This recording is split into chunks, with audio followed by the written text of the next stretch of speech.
Is toxic masculinity a big problem today, or is there a toxic war on biblical masculinity causing far more damage?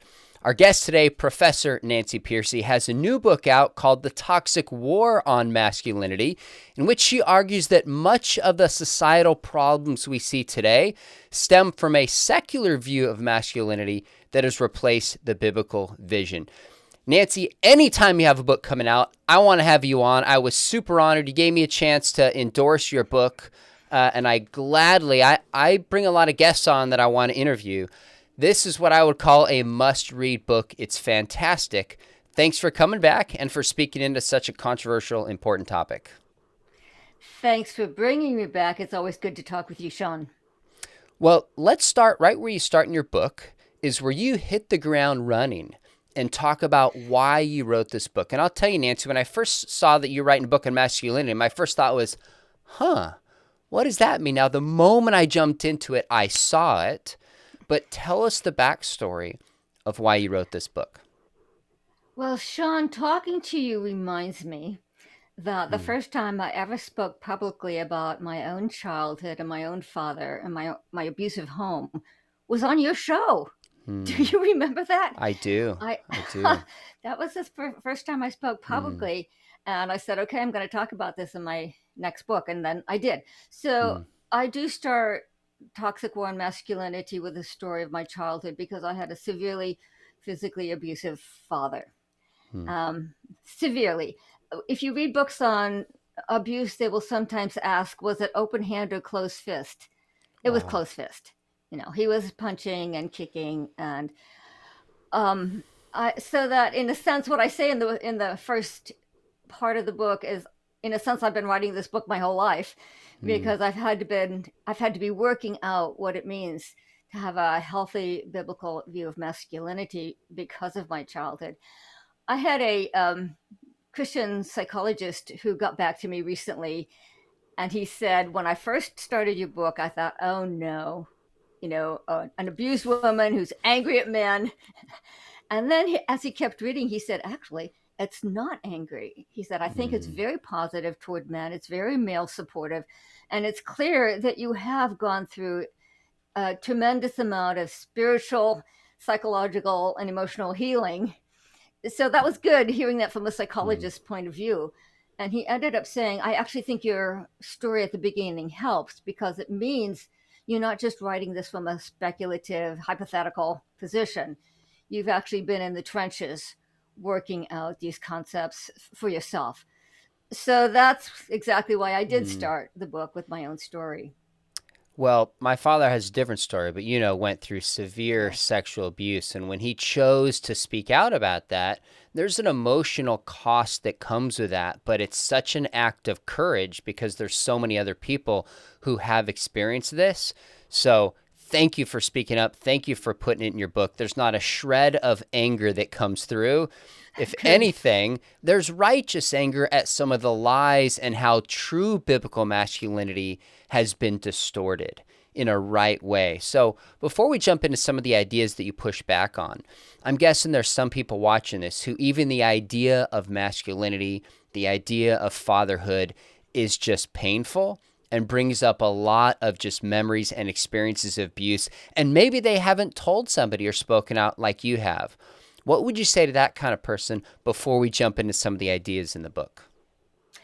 Well, I'll just maybe go through some of how I did get healing. Hmm.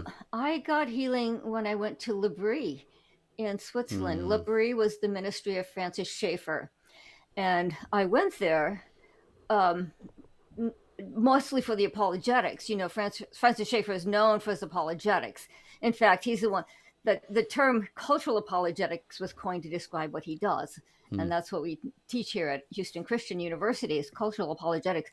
I had I had been raised Lutheran. My parents are Lutheran, and yeah, they're Scandinavian. So it's kind of like all Irish are Catholic. All Scandinavians are Lutheran. It's very ethnic. There wasn't a lot of spiritual reality in my home. And so, about halfway through high school, I started asking questions. And really, one question: how do we know it's true? How do we know Hmm. Christianity is true? And I asked my father, in fact, he's a university professor. And I asked him, why are you a Christian? And he said, works for me. Wow.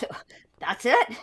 So you can kind of see why the rest of the story there, that he did not have a really profound, transformative relationship with God in any way. I had a chance to talk to a seminary professor, and all he said was, don't worry, we all have doubts sometimes. As though it was a psychological phase I was just going through. So about halfway through high school, I did give up my Christian upbringing very consciously, Wow. very intentionally, and that's when I started reading philosophy, Sean, because Yeah. I thought, if I can't find any people in my life to answer these questions, isn't that what philosophers are paid to do, right? That's their job. They're supposed to be looking at questions like, what is truth and how do we know it? Or is there meaning to life? Is there purpose? Is there a foundation for ethics? Or is it just true for me, true for you?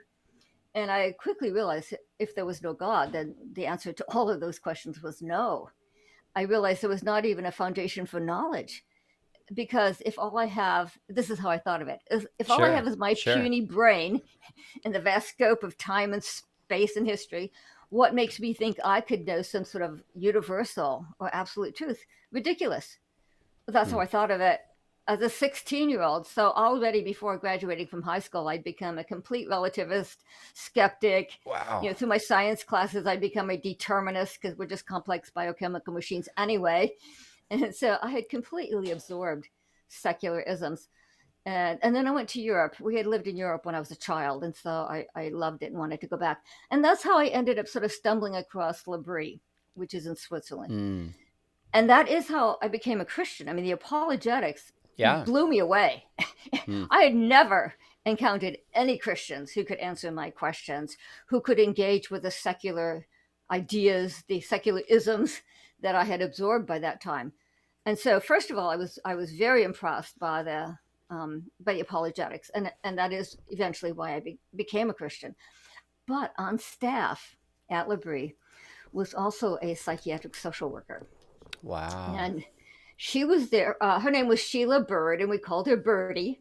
And she was there because she realized for a lot of people, the barrier to God is not just intellectual, but also emotional, especially Christian kids. So true.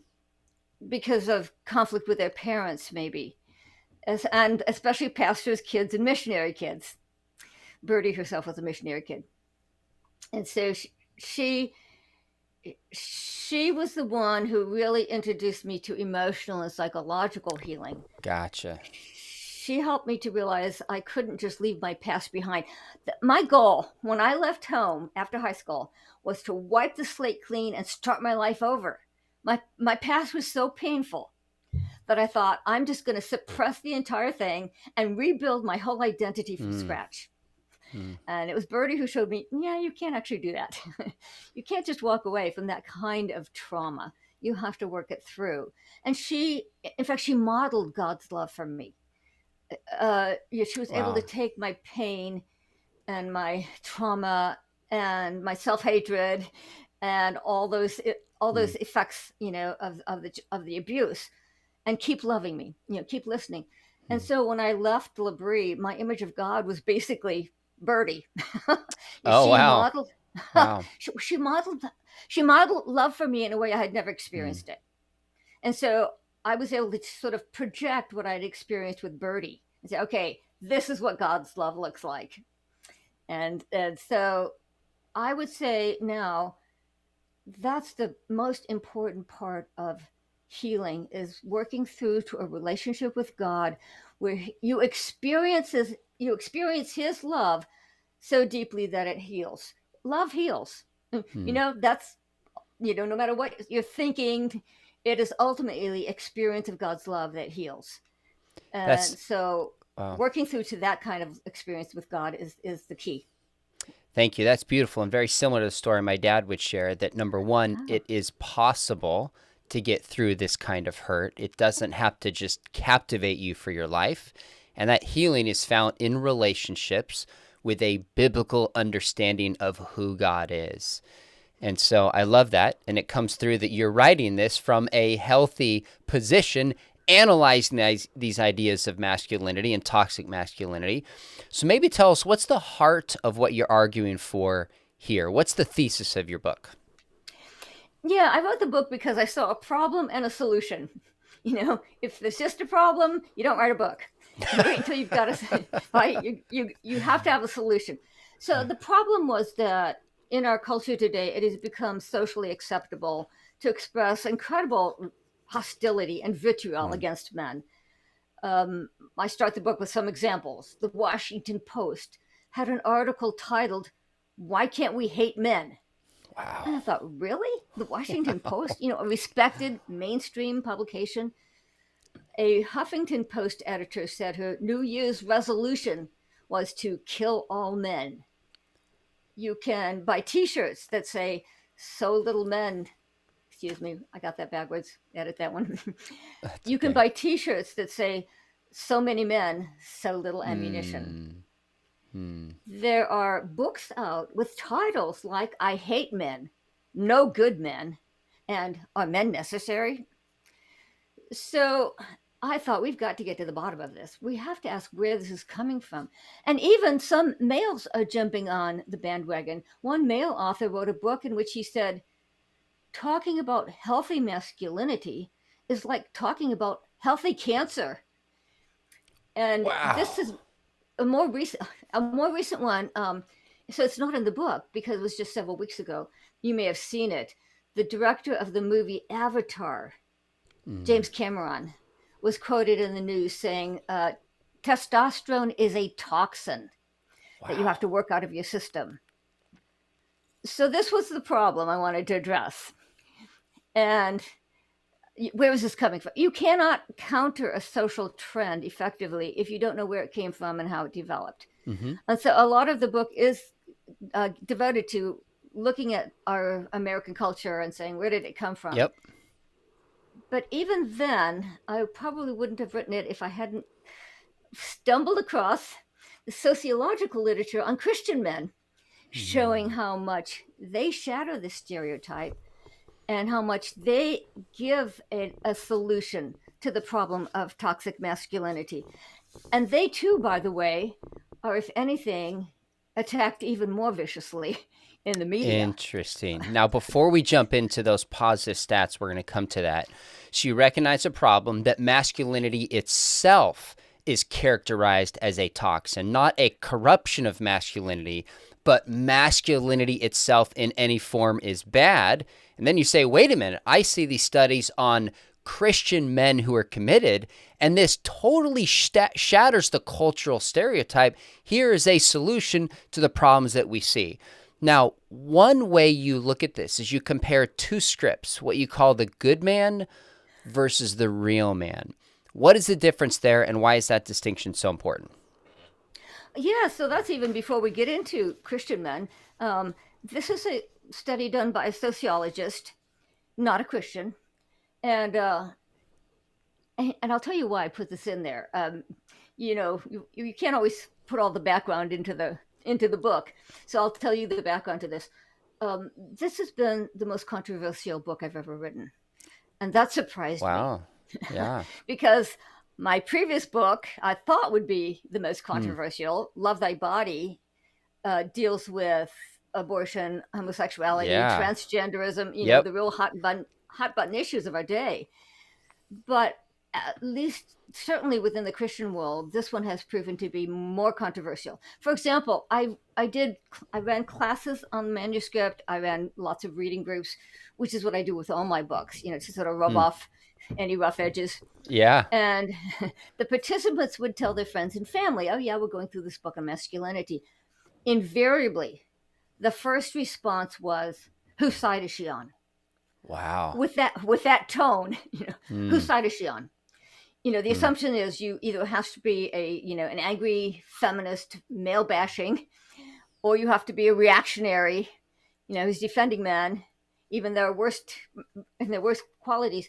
And so I found this study and I put it right at the beginning of the book because it's very helpful for diffusing that initial reaction.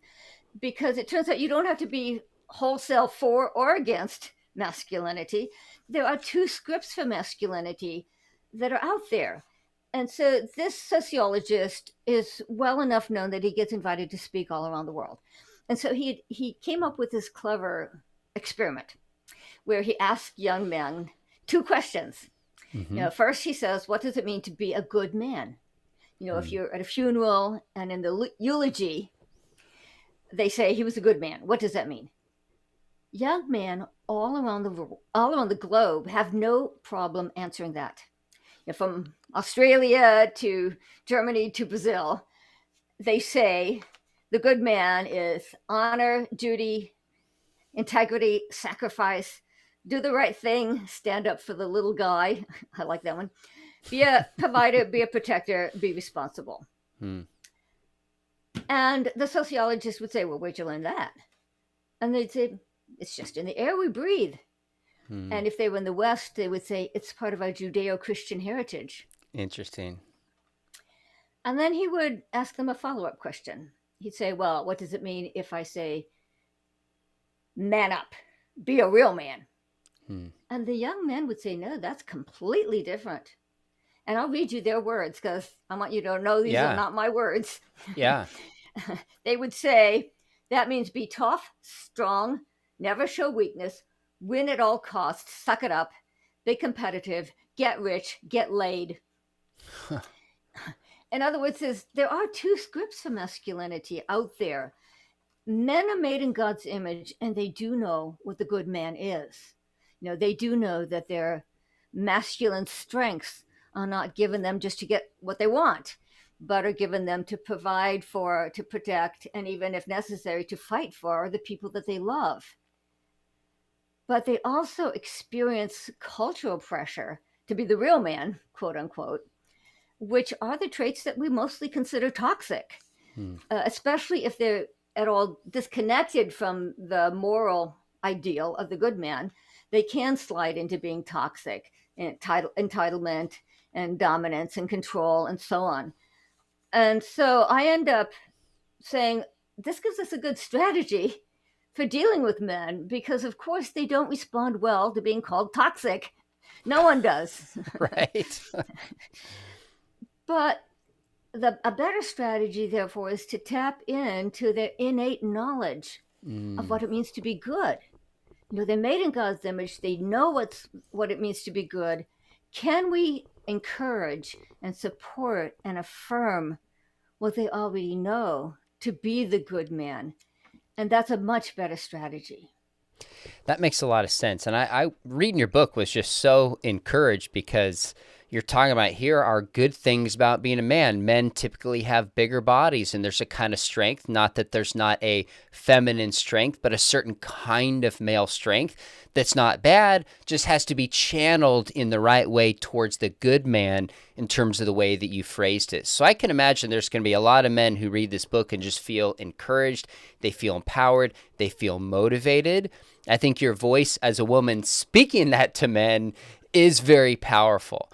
Now, one of my favorite chapters in the book that you start off with, you said intentionally, and there's reasons for this, is how Christian men shatter the stereotype. Now, the stereotype is, I presume, and correct me if I don't characterize this correctly, the stereotype is that religion and Christian men, in particular those who might be complementarians as opposed to egalitarians, are more domineering, less involved, less loving, and more likely to be abusive than their secular counterparts. Before we look at the data, did I fairly characterize the stereotype about Christian men? Yes, it was very easy to find examples. Just, a quick Google search. So I have several, 8 or 10 examples that I put into the book, but I'll give you two of them. This was from a Christian publication, Sean. Quote, "It is no secret that abuse is prevalent in conservative churches that embrace headship theory." And this is from the co-founder of the Church 2 movement. "The theology of male headship feeds the rape culture that we see permeating American Christianity today." So yes, you have totally characterized it. I think for many people, exhibit A of toxic masculinity tends to be Christian men and evangelical men in particular, because they are the ones most likely to hold to some sort of authority or headship in the home. So the Okay. sociologists and psychologists were looking at these accusations and they said, where's the evidence? Where's your data? And they went out and did the studies and they found exactly the opposite. Okay, now let me jump in right in midstream. Here's why this is important. This is not what you discuss in the book, but we've heard for the past decade plus that biblical theology about marriage itself causes harm to the LGBTQ community. In other words, it's the theology itself that is toxic. This is kind of a variation of this, you might say, that it is the theology itself that causes this abuse and causes this behavior. Thus, if we're going to fix the behavior, we've got to change the theology. And you're saying the data doesn't actually match up when you see who really believes this theology and puts it into practice. So tell us what this big study is at the beginning, some of the surprising finds that shatter the stereotype. Yeah, good. Yeah, that's a good setup because I agree. I don't even get into the theology much. I just stick with the facts Yep. In my book. I've had people say, "Are you defending complementarianism?" And I say, "No, I'm defending complementarian men because they're the ones being studied." And I quote, maybe a dozen different studies. Although my sort of go-to sociologist who did the largest study is Brad Wilcox, who's at Yeah. UVA, the University of Virginia, founder of the Institute for Family Studies there. And what they all found was that evangelical family men, so they're looking at men who are married with children, who attend church regularly, are the most loving husbands and the most engaged fathers. And by the way, when they say loving husbands, they do interview the wives separately, which is Oh, interesting. and so what they're really reporting is that the wives say that they are the happiest with their husbands' expressions of love and appreciation. Evangelical fathers are the most engaged with their children as well, both in terms of shared activities like sports and church youth group, and in terms of discipline, like setting limits on screen time or enforcing bedtime. Evangelical couples have the lowest rate of divorce of any group in America. And the real stunner, they actually have the lowest rates of domestic violence of any major group in America. So this is totally contrary to the media messages, even the messages often in Christian circles. And let me give you a nice summary quote from Brad Wilcox.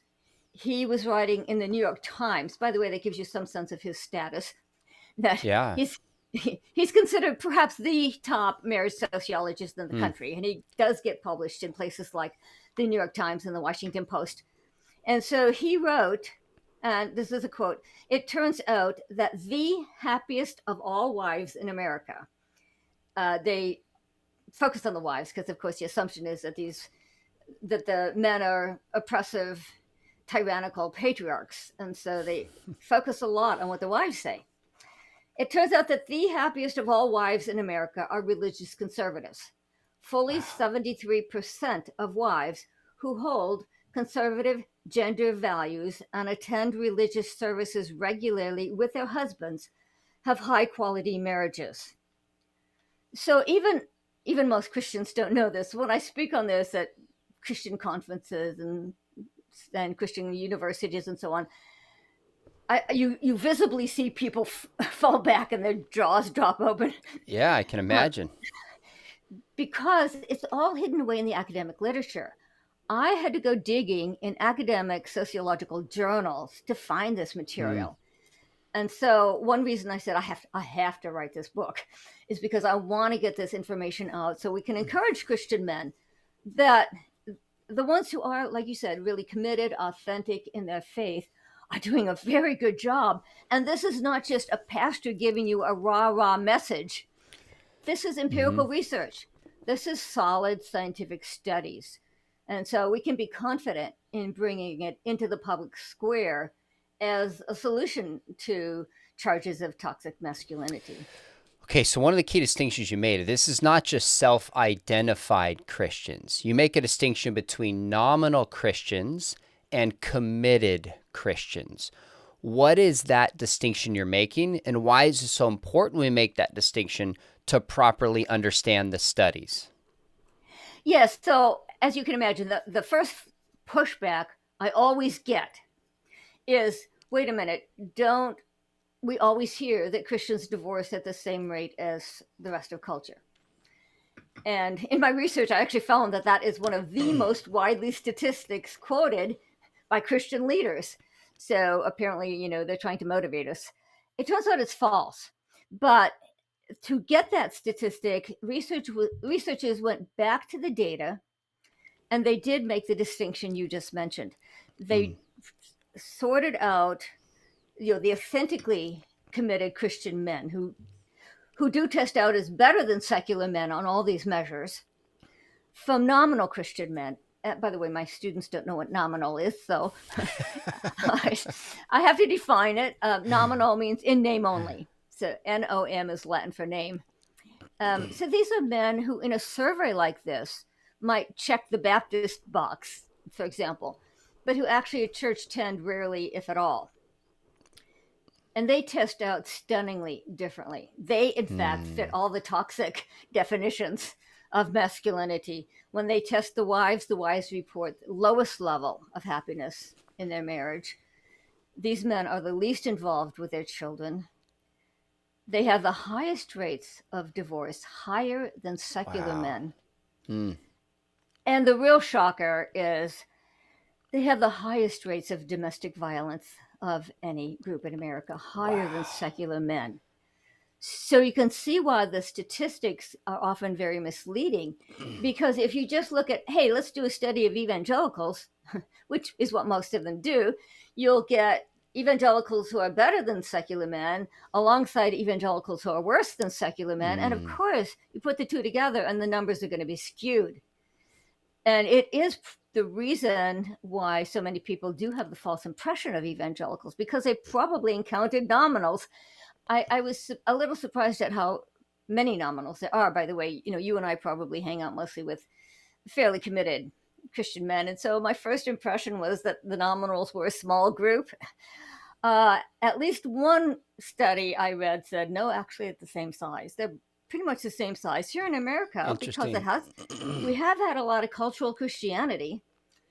Nominal Christians are about the same size. And so you can see why many people would have gotten the impression that Christians, and that Christian men in particular, are maybe more toxic.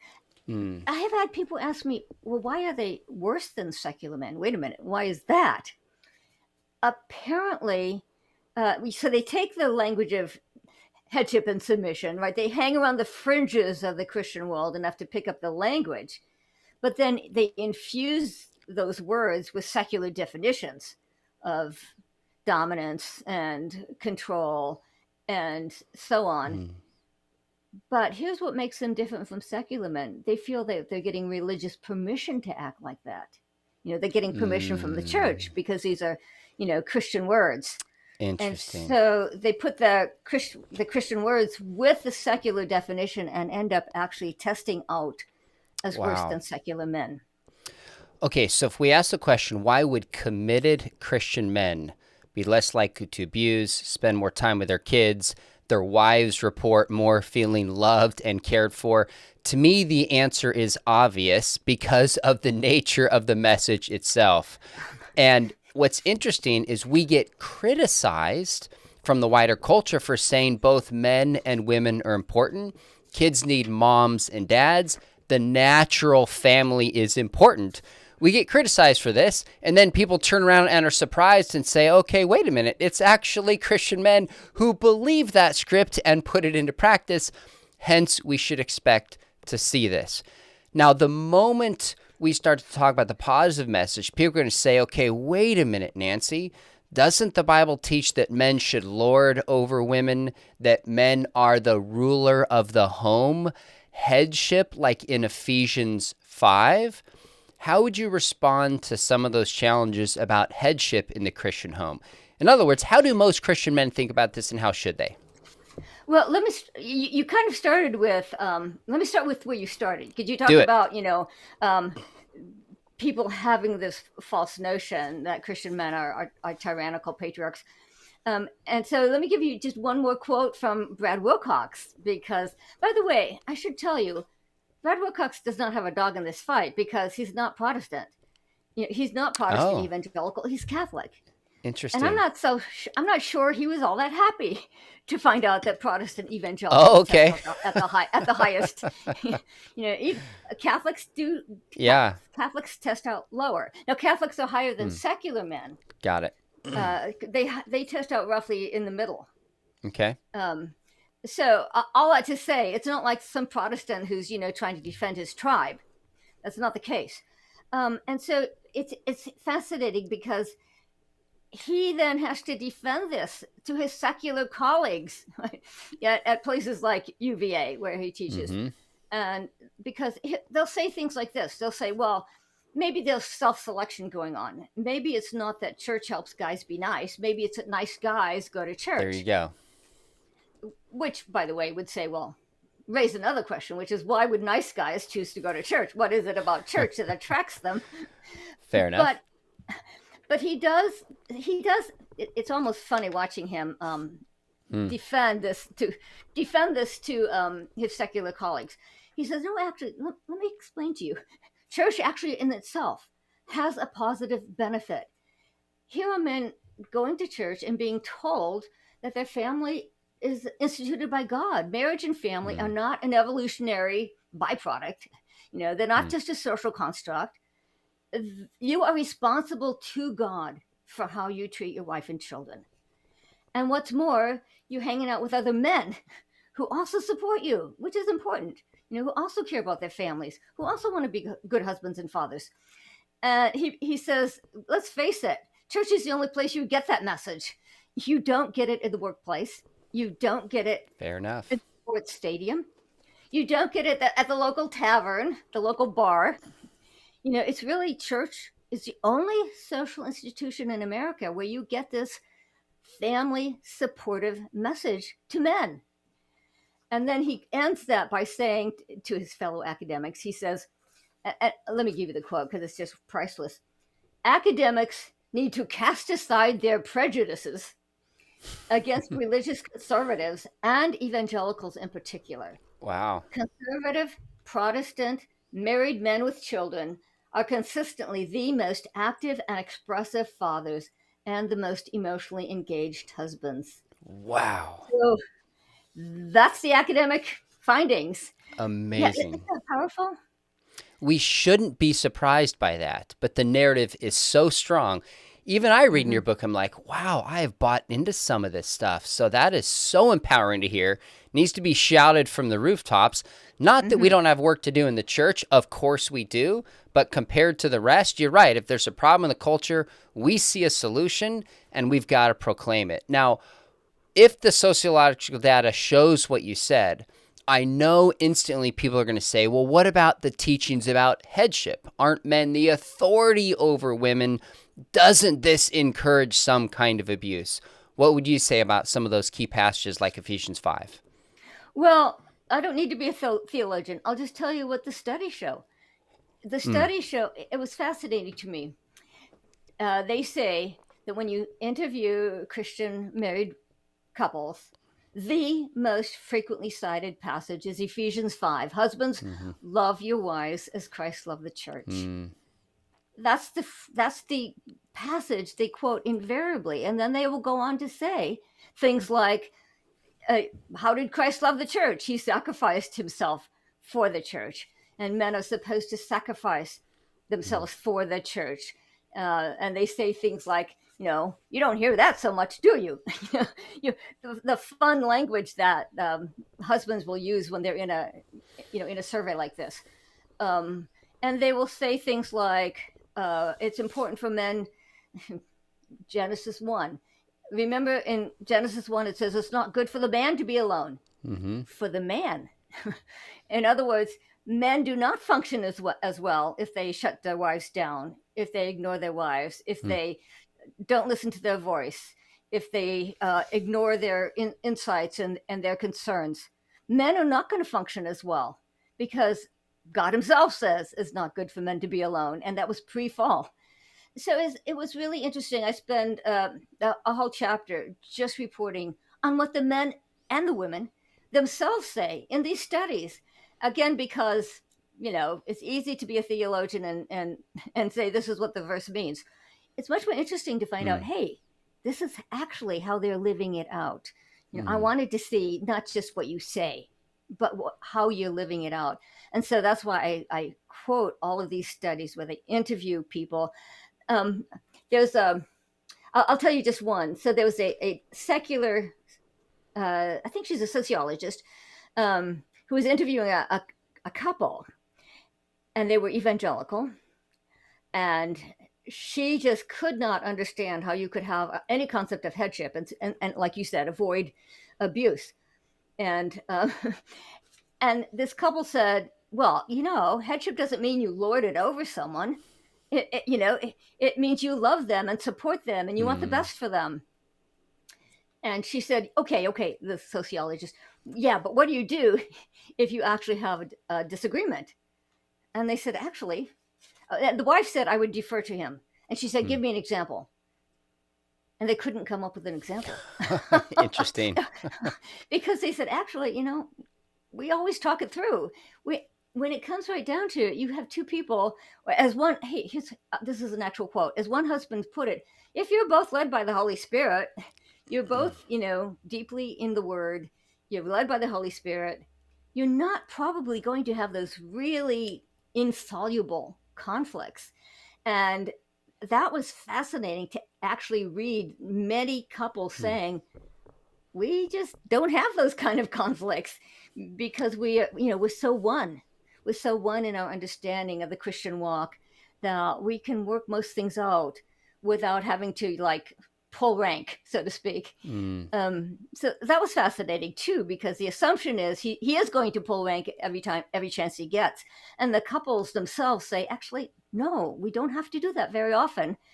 If at all. Like some of them couldn't think of a single time that they'd done that. So it's all in about, so to summarize, the sociological and psychological data do show that when both husband and wife are committed Christians, the power differential doesn't play a role except in who's got responsibility to make sure the family is really living out a biblical worldview.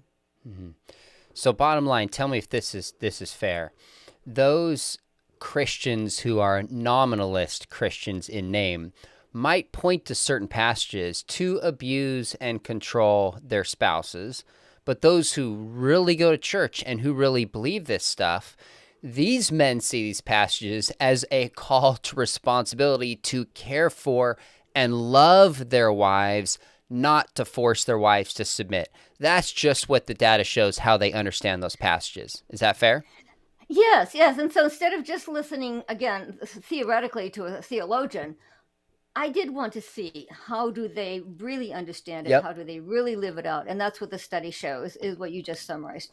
And I thought that was very encouraging. Oh, super encouraging. Now, there's so much we could get into in your book. Maybe just give us a little bit of sense of some of the history, which is the meat of your book, which really lays the backstory for where this idea of toxic masculinity came from. It's been brewing with changes for decades, and you kind of start the story with the pioneers and with the Puritans. What was the role of the father in the home during that time? Yes, most people think toxic masculinity as a concept arose maybe second wave feminism in the 1960s. Actually, it goes much further back. You do have to go back to the Industrial Revolution.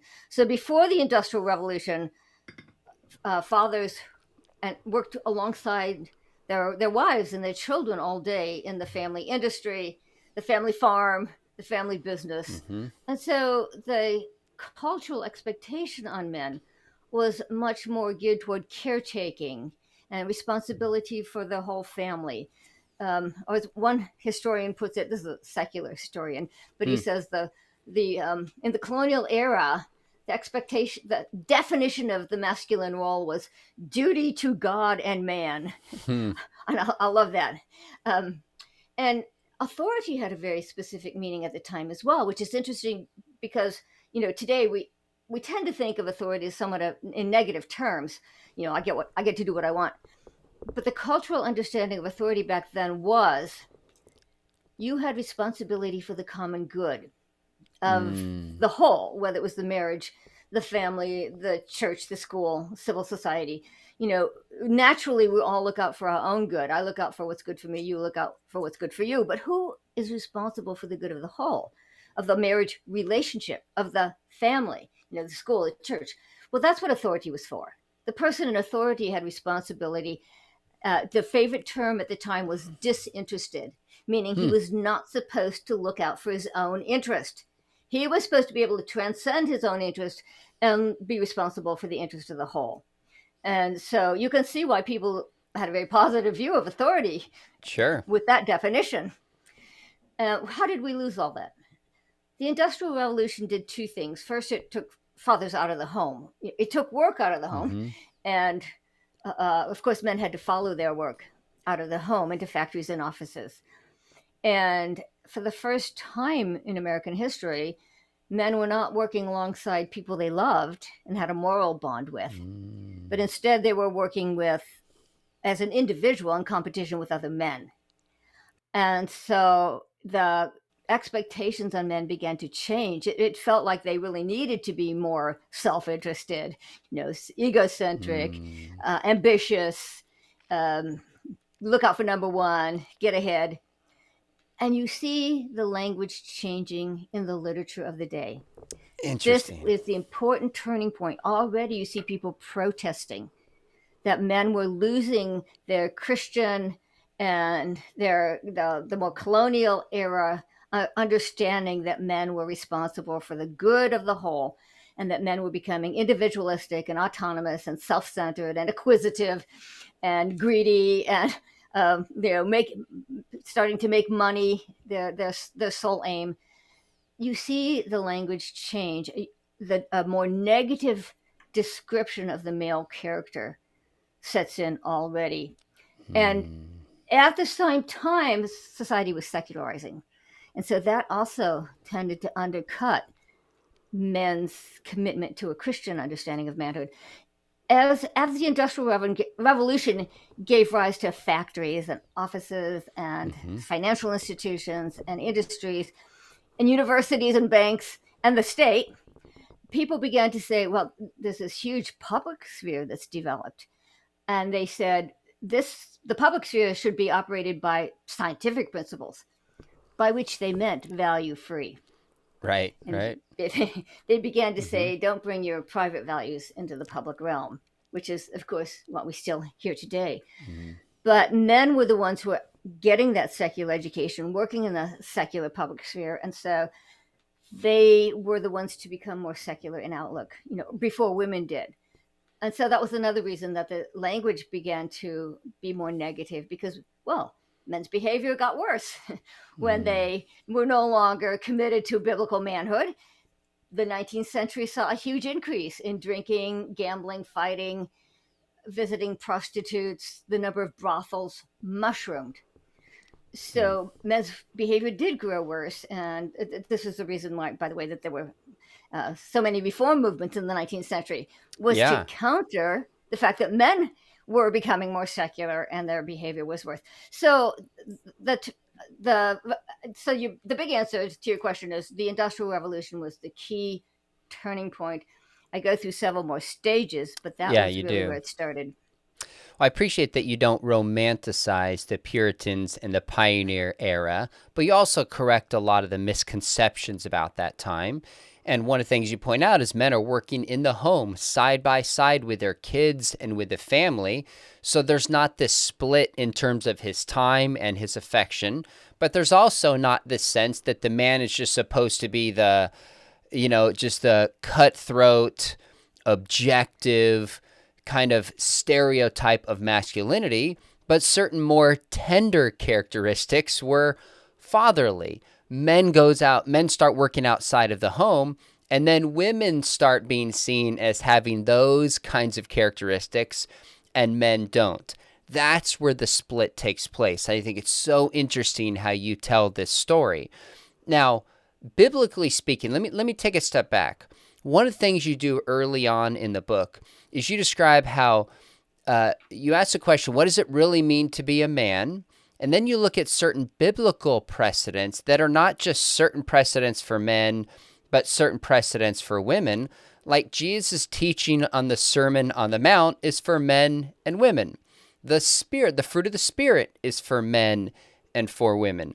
So given that this split has taken place historically and in our culture, if we go back to Scripture, what do we kind of see are maybe the differences and similarities between men and women that should help us have a better view of masculinity and femininity? Oh, well, you're quite right. The vast majority of commands in Scripture are to both. They apply to everyone. There's almost, the gifts of the Spirit are not divided into, pink and blue. um, and I think that's important. And I would go further back. I go back to the cultural mandate in Genesis. When God creates people, male and female, he gives them the cultural mandate, which is, not everybody knows that term. What it means is that as soon as he makes the first human couple, he gives them the first job description. Right? He says, here's what I made you. Here's your purpose. Here's your task in life. He says, be fruitful and multiply and subdue the earth. And in the highly streamlined symbolic language of Genesis, we can unpack that so that be fruitful and multiply doesn't just mean have a family, but historically, all the social institutions grow out of the family. So, the family becomes a clan, becomes a tribe, becomes a village, becomes a nation. And of course, social institutions are created to fulfill certain needs, a school, the church, the marketplace, and so on. And so be fruitful means, roll up your sleeves and create all of the social institutions, create the whole social world. And subdue the earth means harness the natural resources. So again, we tend to think, it starts with farming. Yes, but it also goes into mining metals and inventing technology and building bridges and inventing computers and composing music. I had a student once who said, "Oh, come on, composing music." And I said, "Well, I happen to play the violin." So I said, "What's the violin made out of?" "Wood." "What's the bow made out of?" "Horsehair." I said, "So all the transcendent beauty you associate with music starts by harnessing the natural resources of creation." And so this is often called the cultural mandate because it means, we weren't created for an endless vacation to live in a monastery, for example. Right.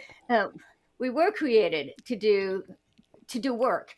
And both men and women were given the cultural mandate. Sometimes we act as though women were told to be fruitful and men were told to subdue the earth. But they were given to both sexes right from the beginning as well. Even then, it was not distinguished in Genesis.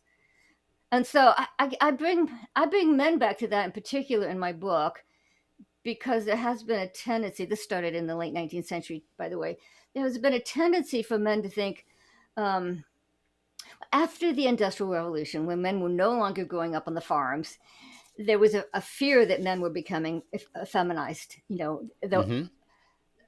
were growing up in cities, they were growing up soft and, and prone to the vices that were common in the cities. Yeah. And a term entered the English vocabulary, over-civilized, that men were becoming over-civilized. They were being raised by mothers and female teachers, and they were not learning how to be men. And so there was a trend towards saying, well, to find our true manhood, we need to get away from civilization, away from our families, away from women, get out in the wild. And so there was a whole slew of books, novels at the time that all portrayed the outdoorsman, the adventurer, the trapper, the hunter, the scout, the person who goes out and lives with the Indians, or lives with the cowboys. At any rate, so that's still also part of our cultural heritage, that the way to find your true manhood is to, you might see this more in the manosphere today is where you might see this especially. But the idea that we need to get, away from our relationships to try and find our true manhood. And so I bring men back to the cultural mandate and say, no, getting away from women is not, and family and civilization is not where you find your true manhood. In Genesis, we learn that you find your true manhood by being deeply embedded in your family relationships and deeply embedded in productive and creative work. So I bring people back to the cultural mandate many times throughout the book, because I think that's where men should start. I mean, that's where Genesis starts, right? That's before the fall. So yeah, that's where I think we should get our start in our definition of manhood. It's so helpful. And we even see it in movies today of guys who are lost in the city, city slickers, just go out in nature and find yourself. And I was contrasting that with like Swiss Family Robinson, this family that goes together on this adventure and defends their home together, is a very different narrative about what it means to be a man. And sometimes we don't pay attention to these stories and what ideas are behind it. Now, I was wondering as I was reading your book, when is Nancy going to talk about the role of Darwinism or social Darwinism behind this secular idea of masculinity? Getting, I don't know, maybe halfway through the book or plus, I was like, there it is. Tell us about how you tie that into this larger story. Right. So, as I said, I go through several stages in the development of a secular view, a secular script, if you will, for manhood. And Darwinism played quite a big role. Darwinian thinkers, first of all, they did say that women were inferior. Darwin said explicitly that women were inferior to men, and so did many of his followers. But they also said that the men who won out in the struggle for survival, and therefore our ancestors, the people who show us our true self, would be the men who were rugged, ruthless, brutal, savage, barbarian, even predatory. And so that's the language that began to be used. And in fact, the favorite phrase was, the man is a beast or a barbarian at heart under a thin veneer of civilization. That's one of their favorite phrases. And at any moment, it might burst forth, and you need to be careful. Herbert Spencer was the main popularizer of Darwinism here in America. Yeah. And he said, if these are our ancestors, this is our true nature, the beast within. This is when the Tarzan books, I don't know if you know, but there's about 50 of them. The Tarzan books were, it's a whole series. They become very, very popular because what was Tarzan, right? A man raised by the apes, and therefore he retained his inner wildness. Interesting. And even after he learns European customs at the end of the book, he says to Jane, I'm still a wild beast at heart. And that was what many people thought the message of evolution was. Instead of asking men to live up to the image of God in them, they were to live down to the animal nature within. And by the way, and then you ask, well, how did women put up with such brutal, predatory men? And Spencer answers, well, they need to develop the ability to please, to placate these brutal men. And then he added, it would also help if they learned how to hide their resentment at poor treatment. Wow. So this was the message of Darwinism, apparently, that men are really brutal beasts under the surface, that it's up to women to accommodate them. And you even lost the sense of women taming them. Before that, women were thought to be at least morally superior. We lost that with Darwinism as well. No, women were relegated to a lower level on the evolutionary ladder. And I think that I give examples in my book. I give examples. Yeah, you do. That are today still evolutionary psychology. It goes under the name evolutionary psychology, but you still find people who are writing from that perspective. And here's how one historian put it. He said, we were letting men off the hook, by treating them as basically beasts at heart, prone to sin and vice. And that's just, boys will be boys. This is just natural. He said, society was letting men off the hook. They were no longer holding men to high ideals, high ideals of moral and spiritual leadership.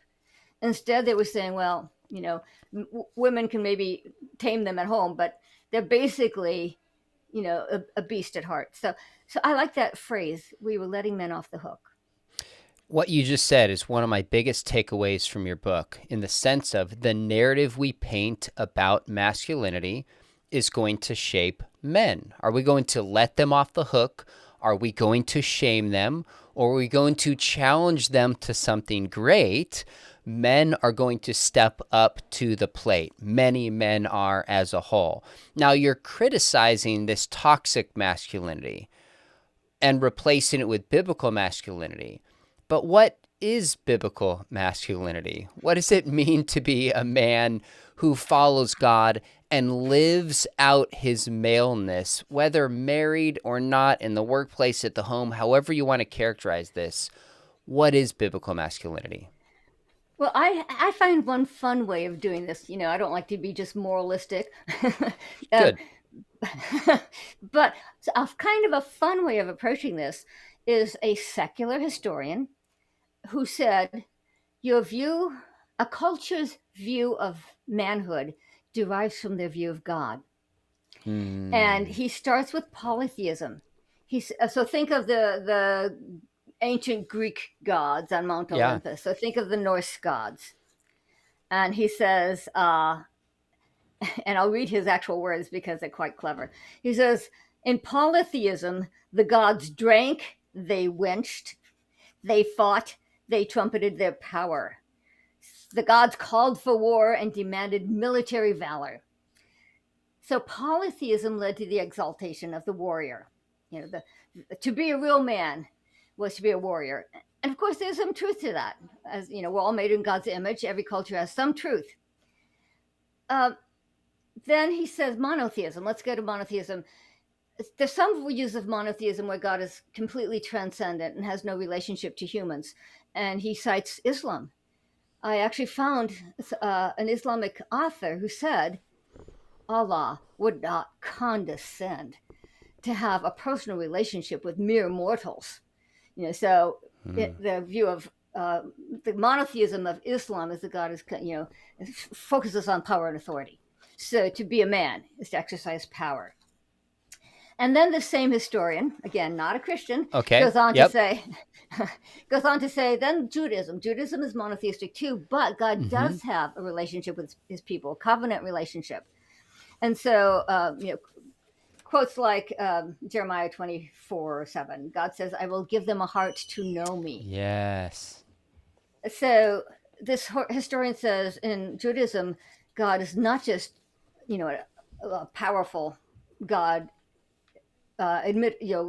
exercising authority. God is a loving father. God is the loving father. And then he says, then Christianity arises within Judaism and complexifies the whole thing. Yep. This is so interesting to read this guy. He says, Jesus brings the idea of servant leadership. No other religion has that, he says. No other religion. He says, the Son of Man did not come to serve, to be served, but to serve. That's amazing. And so this historian says what was new, novel, and distinctive about Christianity, which you do not find in other religions, is that, and this is a quote, gentleness, love, and compassion were virtues, masculine virtues. Christianity praised men, in fact, who had many of the virtues more commonly assigned to women. So that Christianity completes and fulfills all earlier notions of masculinity, but also brings in a much fuller picture, so that men are made in the image of God to be full humans, right? So they can be caring and courageous, right? They can be tough and tender. And so even a secular historian sees Christianity gives a much fuller understanding of the masculine character.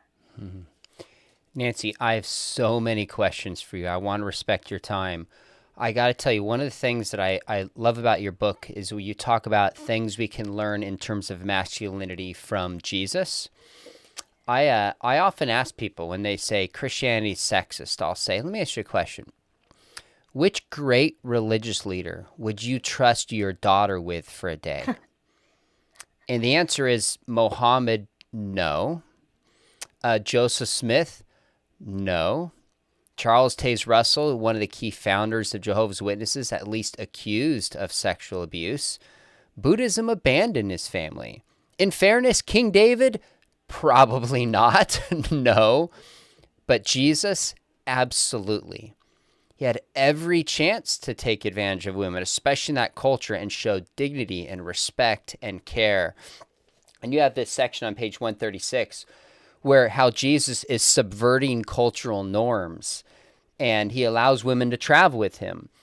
He not only spoke to women, but he touched them appropriately, of course. He taught men and women together. Jesus gave women some of his most important teachings. He highlighted women as positive examples for his male disciples to follow. He defended women against male critics. And of course, he entrusted the message of the resurrection to women.